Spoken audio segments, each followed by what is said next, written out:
Bonjour à tous et à toutes. Cette semaine, je voulais ajouter quelques commentaires à une discussion qui a eu lieu entre Youssef Indy et Laurent Guillénaud à propos du sionisme et de son origine. Il ne s'agissait pas d'un débat puisque nos deux interlocuteurs étaient globalement d'accord, à savoir que le sionisme, c'est du judaïsme et qu'ils ne se sont opposés sur rien. Alors comme ce n'est pas mon opinion, je voudrais leur apporter une réponse. Alors il est assez probable que vous connaissez déjà ces deux personnes. C'est des personnes qui gravitent dans la sphère d'Alain Soral. Je vais néanmoins les présenter rapidement pour ceux qui ne les connaissent pas. Alors je commence par Youssef Indy, c'est un auteur contre-culture, né en 1986 au Maroc. Il vient en France avec sa famille en 1990. Et il se présente comme un historien des religions et géopolitologue, spécialiste du messianisme et de ses implications historiques, politiques et géopolitiques. Ses recherches inédites, je vous lis la fiche contre-culture, ces recherches inédites ont levé le voile sur les origines d'idéologies modernes, parmi lesquelles le sionisme, le socialisme et le républicanisme français. Il est aussi l'auteur de nombreux articles de prospective sur les relations internationales.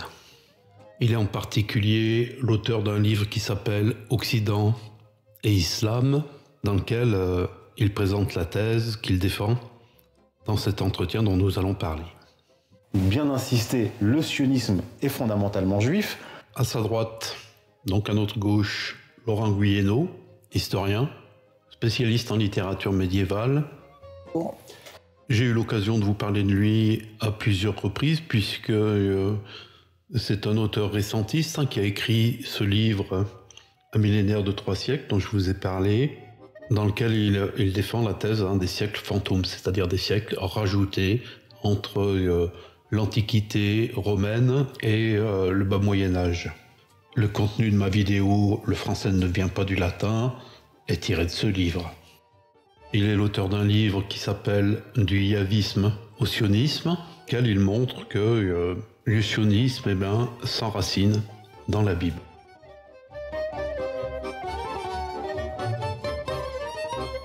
Dire que le sionisme, comme le font Youssef Indy et Laurent Guillénaud, c'est du messianisme juif, c'est la conséquence du messianisme juif, c'est déjà du sionisme, puisque c'est valider le récit sioniste du peuple élu qui souhaite regagner la terre promise. Donc ça s'inscrit dans le narratif sioniste. Ça en fait un problème religieux qui s'origine dans la Bible, alors que non, le sionisme, c'est le produit des objectifs d'expansion des classes dominantes de l'Occident chrétien. Le sionisme, c'est du colonialisme. Et si ces élites dominantes, qu'elles soient ou qu'elles se fassent passer pour juives, pour catholiques ou protestantes, leur vrai Dieu, c'est le veau d'or, Mammon.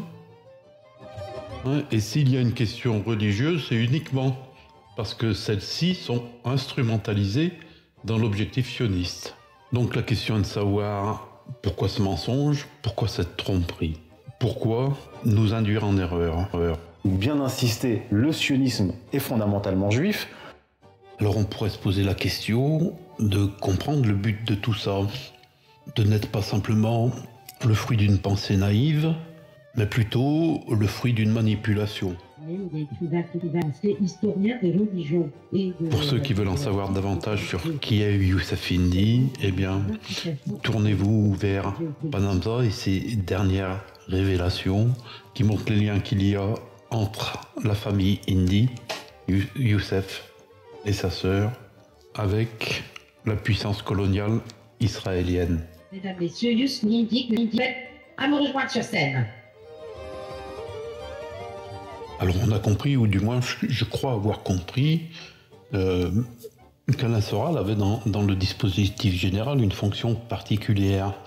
La première de ses fonctions, évidemment, c'est de salir toute opposition d'extrême droite, un peu à la façon de Jean-Marie Le Pen. C'est-à-dire, il s'agit de diaboliser l'opposition. Par exemple, quand Étienne Chouard s'est fait traiter d'antisémite, on a dit aussi, puis en plus, il fréquente Alain Soral, ce qui signifie en soi qu'il est un monstre. Alain Soral, par ses excès, sa radicalité, son expression violente, est là pour salir ce qu'il touche. Mais je crois qu'il y a plus. Je crois qu'à travers cette équipe, nous assistons à une sorte de basculement de l'antisémitisme.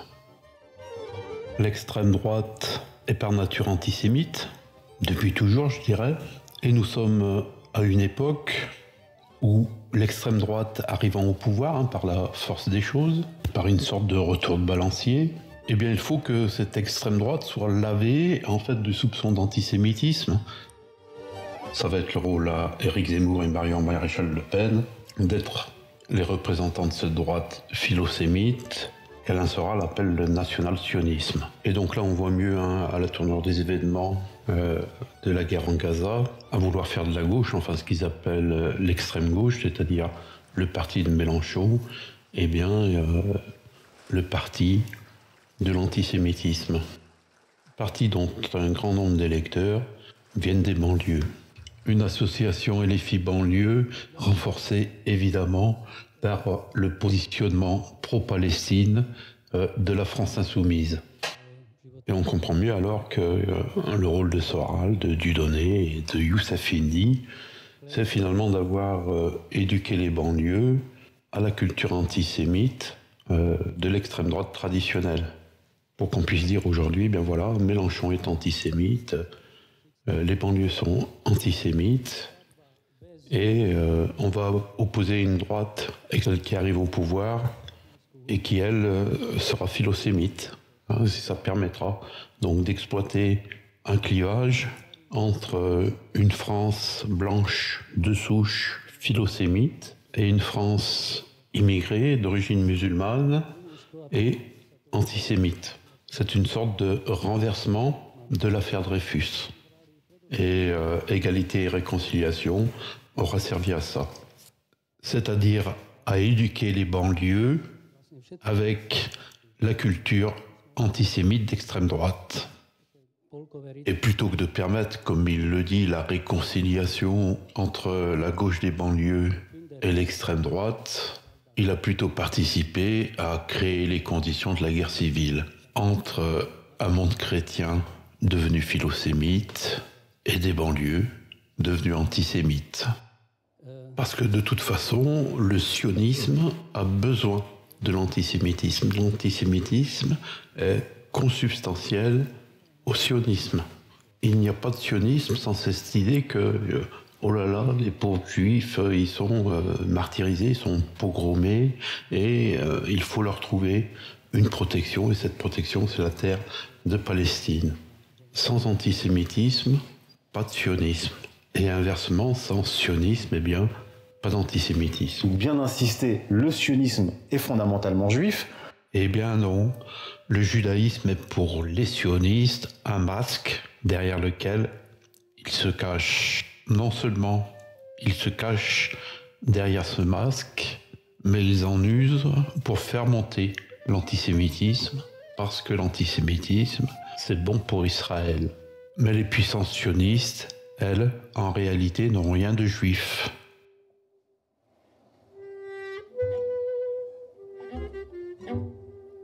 C'est-à-dire, et ça c'est pas dur de le comprendre, beaucoup de gens ne veulent pas le comprendre, donc ils se bouchent les oreilles quand les sionistes eux-mêmes n'arrêtent pas de dire que nous sommes bibliques, nous avons repris la terre biblique, nous avons ressuscité la langue biblique, ils ont quand même ressuscité l'hébreu, quoi, tu vois, des juifs athées. Alors évidemment, quand on lit la Bible, eh bien, on trouve dès le début la promesse que Dieu fait à Abraham de posséder la terre de Canaan. Puis ensuite, il y a cette même conquête de la terre de Canaan par les troupes de Josué, à la suite de la longue errance des Hébreux dans le désert avec Moïse. Et puis il y aura la déportation à Babylone et le retour des Juifs à Jérusalem, réalisé par le roi Cyrus de Babylone.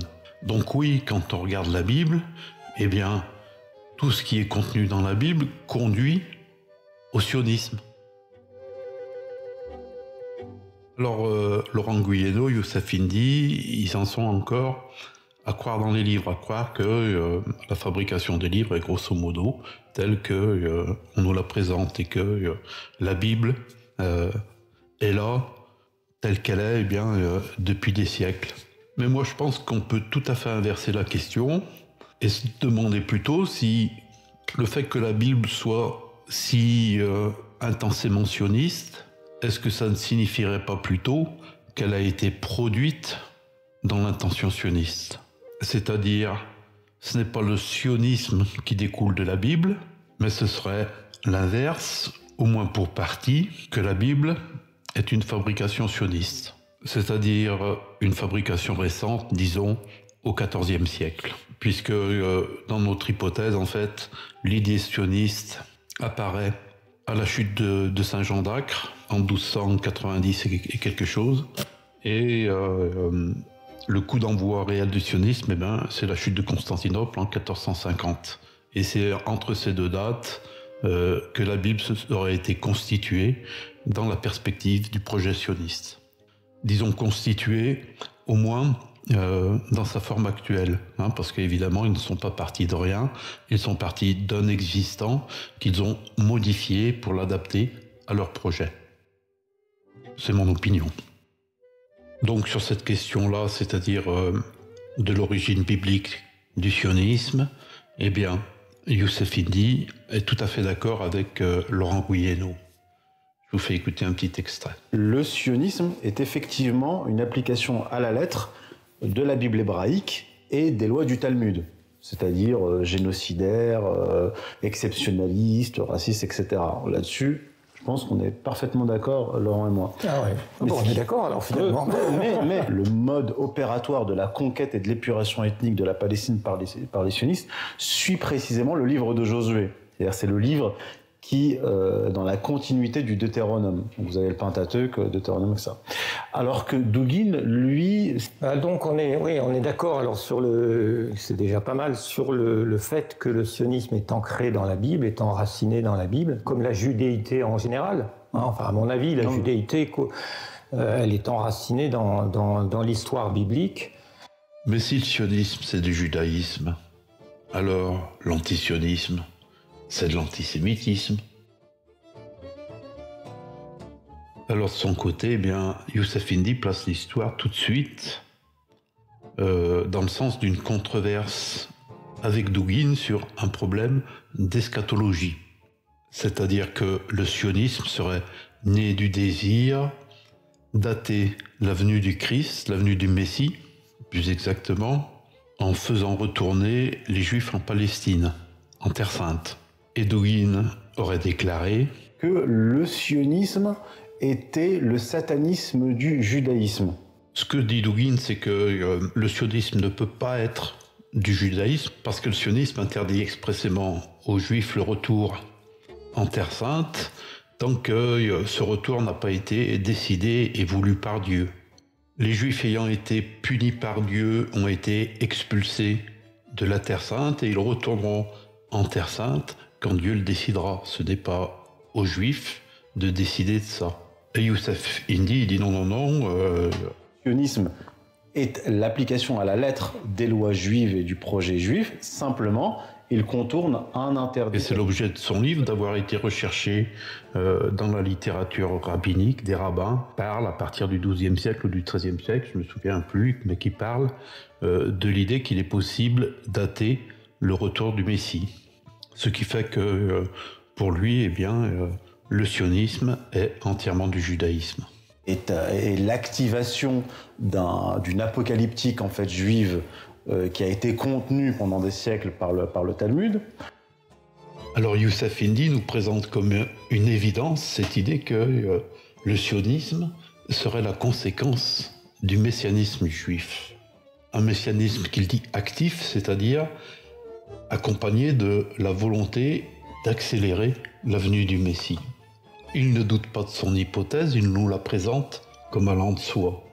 Mais sérieusement, est-ce qu'on peut imaginer que des petits rabbins, dans leur coin, ont réfléchi sur la question du messianisme, ils se sont concertés, ils ont discuté entre eux à travers les siècles peut-être, et ils en sont arrivés à élaborer tout un tas de théories apocalyptiques, messianiques, envisager l'idée qu'il y aurait un retour du Messie, que ce Messie, on pourrait éventuellement hâter sa venue.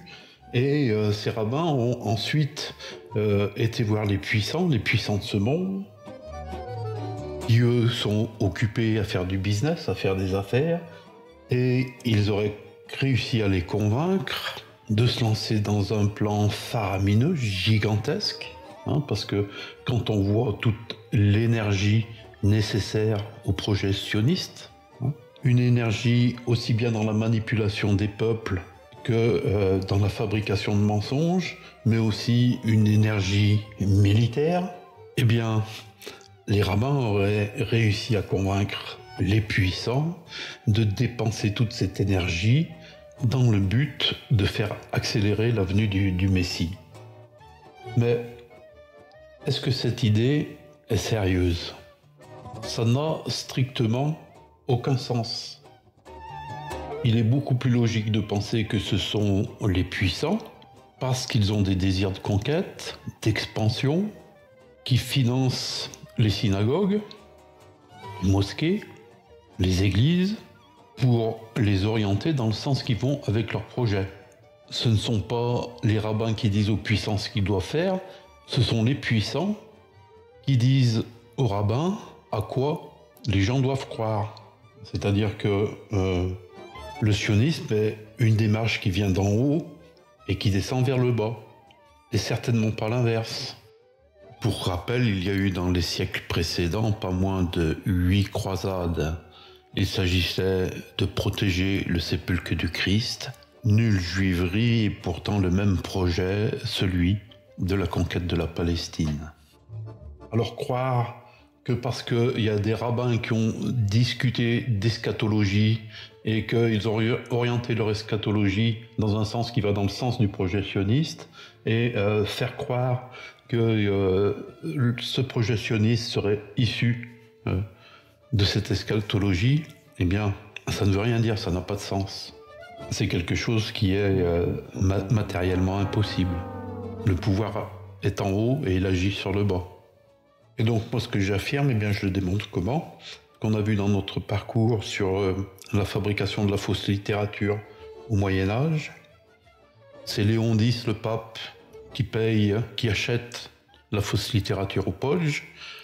C'est Nicolas V, Alphonse V, qui finance Lorenzo Valla. C'est Giacomo Colonna, qui finance Pétrarque. Ce sont les Médicis, les riches marchands de Florence, qui achètent la fausse littérature et bien évidemment qui payent pour les contenus particuliers des livres. Le mécénat, c'est pas pour la beauté de l'art. Le mécénat, c'est financer une idéologie.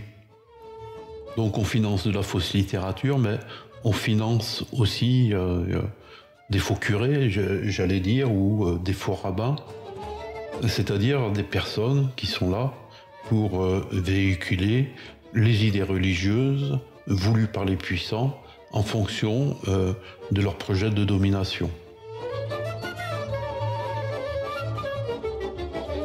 Alors ensuite, Youssef Indy récuse la thèse que le sionisme aurait été produit par la culture protestante et serait essentiellement un colonialisme protestant, un colonialisme anglo-saxon de la couronne britannique.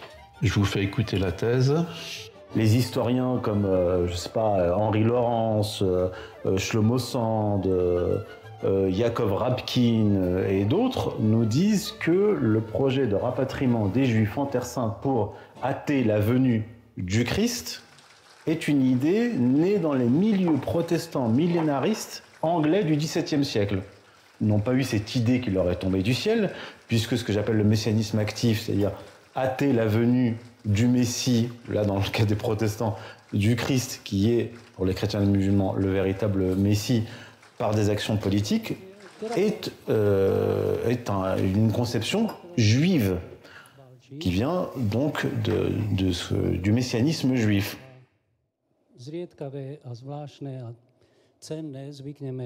Que la thèse selon laquelle c'est un projet britannique, par exemple, pour contrôler le canal de Suez, qui est une thèse qu'on entend effectivement beaucoup. Thierry Messant la défendait, je pense que maintenant... C'est un peu la thèse d'un diplôme, c'est un peu ça, non? Tous les antisionistes de gauche en général. Oui, voilà, c'est Chomsky, en particulier Chomsky. Tout ce que Israël fait de mal, c'est à cause des Britanniques et des Américains. Ceci, c'est un problème colonial. Les Juifs d'Europe ont été utilisés par le capital britannique, français et autres pour aller coloniser une zone stratégique dont ils avaient besoin pour le pétrole, pour le canal de Suez, pour la route de l'Inde. Alors pour ma part, quand je dis que le sionisme c'est du colonialisme, eh bien je ne suis pas sur cette thèse-là. Pour moi le sionisme est beaucoup plus ancien. Il démarre au XIVe ou XVe siècle au sein de l'Église catholique. Et c'est bien un colonialisme, mais un colonialisme qui est le prolongement des croisades. Les vilains impérialistes blancs. C'est pas ce que nous disent les antisionistes classiques. Ah, en fait, c'est un colonialisme européen, parce que ça, on l'entend beaucoup. En fait, le sionisme est un colonialisme. Deuxièmement, on nous dit ah, mais en fait, Israël est manipulé par les Britanniques puis les Américains pour avoir un poste avancé au Proche-Orient. Moi, je suis pas d'accord avec cette thèse-là. Puis nous dire, voilà, que en fait, ah ben non, c'est pas le judaïsme, puisque ce sont des juifs athées qui ont été à la tête de l'organisation sioniste mondiale, et que en fait, ce sont les protestants qui veulent hâter la venue du Christ, parce que eux, les juifs, ont toujours respecté cet interdit. Ça aussi, c'est faux. Bien insister, le sionisme est fondamentalement juif. Du colonialisme, non, non, non. Du judaïsme, oui, oui, oui. Alors avant de finir, je voudrais vous faire écouter deux réflexions de Laurent Guyénot, parce qu'elles me paraissent intéressantes dans le cadre de notre débat général, de notre discussion générale sur l'origine des religions. Si on rentre dans le Talmud, on rentre dans un asile d'aliénés, quoi.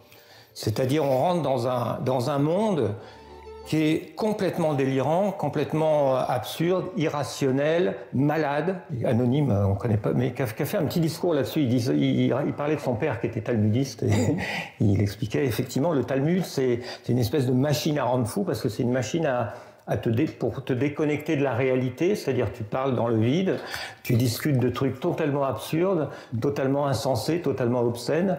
Et finalement, tu es déconnecté de la réalité, déconnecté de la notion de justice. Alors je vous ai fait écouter cet extrait parce que c'est ce que je ressens en lisant le Talmud. Bon, ça demanderait à être mieux justifié, mais pour moi c'est assez frappant l'absence de substance spirituelle du Talmud, qui lui donne un côté artificiel, comme s'il avait été composé par des gens qui n'avaient pas le niveau spirituel qu'ils prétendent avoir. Ce qui pourrait aller avec l'idée que je m'en fais d'un ouvrage tardif, écrit pour les circonstances. Une lecture juive abondante, mais artificielle. Nous en reparlerons.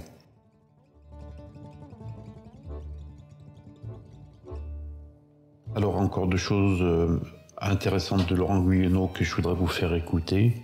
D'abord, sur l'idée que le christianisme confirmait le sionisme. La Bible hébraïque est un problème, parce que c'est leur modèle. Hein, la Bible hébraïque, c'est leur modèle. Or, nous, qu'est-ce qu'on fait face à ça, aux sionistes? On leur dit, non mais la Bible c'est saint, la Bible c'est un livre sacré, et oui, on dit aux Juifs, oui, Dieu vous a choisi. Bon, il vous a éliminé, il vous a maudit. Mais c'est vrai, vous étiez le peuple choisi, vous étiez le peuple élu. Et oui, vous aviez raison de massacrer les Amalékites, parce que les Amalékites étaient des barbares, des pillards. Tu vois, le monde chrétien a dit ça aux Juifs. Et c'est pour ça que tout à l'heure, j'ai dit que la thèse, quand même, que la chrétienté est responsable quand même du sionisme. C'est qu'on leur a tendu ce miroir en leur montrant la Bible comme un livre saint, et eux, ils se regardent dans ce miroir. quand on parle avec des chrétiens, on bute contre ce point que oui, du point de vue chrétien, les Juifs ont été élus par Dieu. Et ça, pour moi, c'est devenu insupportable. Tant que nous, on valide ce paradigme de l'élection, on valide l'idée que Dieu, le Dieu créateur de l'univers, à un moment donné, il s'est dit, tiens, je vais choisir ce peuple-là du désert. C'est d'une absurdité telle qu'il y a un moment, il faut qu'on en sorte. Alors, le dernier point de vue intéressant de Laurent Gouyenot que je voudrais vous faire écouter, c'est ce passage dans lequel il explique que pour certains Américains, le christianisme pourrait être d'origine juive. Oui, mais c'est pour ça qu'il y a une thèse dans le monde, aux États-Unis, c'est une thèse qui apparaît souvent, qui intéresse pas mal de gens. C'est une thèse ancienne, mais c'est la thèse selon laquelle, en fait, le christianisme est une création juive faite pour un chemin, en quelque sorte, souterrain pour arriver au but messianique ultime, c'est-à-dire que on a conduit les païens à adorer un Dieu juif. Alors ce n'est pas exactement mon point de vue, parce que je crois, moi, que le christianisme précède le sionisme, mais il aurait très bien pu être modifié de façon tardive pour le faire adapter à un certain moment au projet sioniste. Là aussi, ce sont des choses dont nous aurons à reparler. Donc voilà, eh bien, dire que le projet sioniste découle du judaïsme, eh bien, c'est une position sioniste par laquelle, eh bien, Youssef Indy nous trompe, puisque il évacue le problème fondamental, c'est-à-dire le problème du colonialisme occidental, qui est en réalité le fond de la motivation sioniste, et il nous embarque dans des guerres religieuses qui n'ont pas lieu d'être. Voilà. Je vous remercie pour votre écoute, je vous remercie de votre patience, et je vous dis à bientôt.